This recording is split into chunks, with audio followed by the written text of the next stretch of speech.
കൊല്ലം ചവറ പഞ്ചായത്തിൽ ഒരേ സമയം 2 സെക്രട്ടറിമാർ. സ്ഥലം മാറ്റ പട്ടിക പുറത്തിറങ്ങിയതിന് പിന്നാലെയാണ് സെക്രട്ടറിമാരായി 2 പേർ എത്തിയത്. നിലവിലെ സെക്രട്ടറി വി മനോജിനെ ഇടുക്കി ജില്ലയിലേക്ക് സ്ഥലം മാറ്റിയിരുന്നു. പുതിയ സെക്രട്ടറി ബി രേഖ പഞ്ചായത്തിൽ ചാർജ് എടുക്കാനെത്തിയെങ്കിലും നിലവിലെ സെക്രട്ടറി ഓഫീസിൽ നിന്ന് മാറി നിന്നു. ഇതോടെ പുതിയ സെക്രട്ടറിക്ക് ചാർജ് എടുക്കാൻ കഴിഞ്ഞില്ല.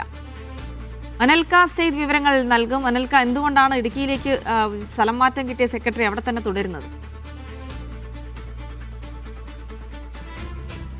ജിൽസി, അതായത് തദ്ദേശ സ്വയംഭരണ വകുപ്പിന്റെ ഉത്തരവ് ഇതുമായി ബന്ധപ്പെട്ട് കഴിഞ്ഞ ദിവസമാണ് ഇറങ്ങിയത്. പഞ്ചായത്ത് സെക്രട്ടറിമാരുടെ സ്ഥലമാറ്റവുമായി ബന്ധപ്പെട്ട് ഉത്തരവ് ഇന്നലെ ഇറങ്ങി. ഇതുമായി ബന്ധപ്പെട്ട വലിയ രീതിയിൽ വിവാദങ്ങളുണ്ട്. അതായത് പല ആൾക്കാരും ഈ പഞ്ചായത്ത് സെക്രട്ടറിമാരും അതായത് സ്റ്റേറ്റ് ട്രൈബ്യൂണലിൽ സമീപിക്കാൻ ഒരുങ്ങുകയാണ്. ഇതുമായി ബന്ധപ്പെട്ടാണ് ചവറ പഞ്ചായത്ത് പുതിയ സെക്രട്ടറി ചവറ പഞ്ചായത്തിൽ ജോയിൻ ചെയ്യാമെന്ന സമയത്ത് ഇത്തരത്തിൽ പഴയ സെക്രട്ടറി നിലവിലെ സെക്രട്ടറി അവിടെ നിന്ന് മാറി നിൽക്കുന്ന ഒരു സാഹചര്യം ഉണ്ടായിട്ടുള്ളത്. അതായത് പുതിയ സെക്രട്ടറിക്ക് സ്ഥലം മാറി വന്ന പുതിയ സെക്രട്ടറി ചാർജ് എടുക്കാൻ കഴിഞ്ഞില്ല. അതായത് ചവറ ബ്ലോക്ക് പഞ്ചായത്തിലെ സെക്രട്ടറി ആയിരുന്ന ബി രേഖയ്ക്കാണ് അതായത് ചവറ പഞ്ചായത്തിലേക്ക് സ്ഥലമാറ്റം കിട്ടുന്ന ഘട്ടത്തിൽ ചവറ പഞ്ചായത്തിലേക്ക് എത്തിയ സമയത്ത് ഈ നിലവിലെ സെക്രട്ടറി മാറി നിൽക്കുകയും ചെയ്തു. ഈ ഘട്ടത്തിലാണ് അതായത് വൈകിട്ട് 3:30 വരെ ഇത്തരത്തിൽ പുതിയ സെക്രട്ടറിക്ക് ചാർജ് എടുക്കാൻ വന്ന സെക്രട്ടറിക്ക് ഇത്തരത്തിൽ ഓഫീസിൽ അങ്ങനെ നിൽക്കേണ്ടി വരുന്ന സ്ഥിതി ഉണ്ടായിട്ടുള്ളത്. ആ ഘട്ടത്തിൽ തന്നെ തദ്ദേശ സ്വയംഭരണ വകുപ്പിന്റെ ജോയിന്റ് ഡയറക്ടർ ഓഫീസിലേക്ക് അതായത് ഈ രേഖ വിവരം അറിയിക്കുകയും ചെയ്തു.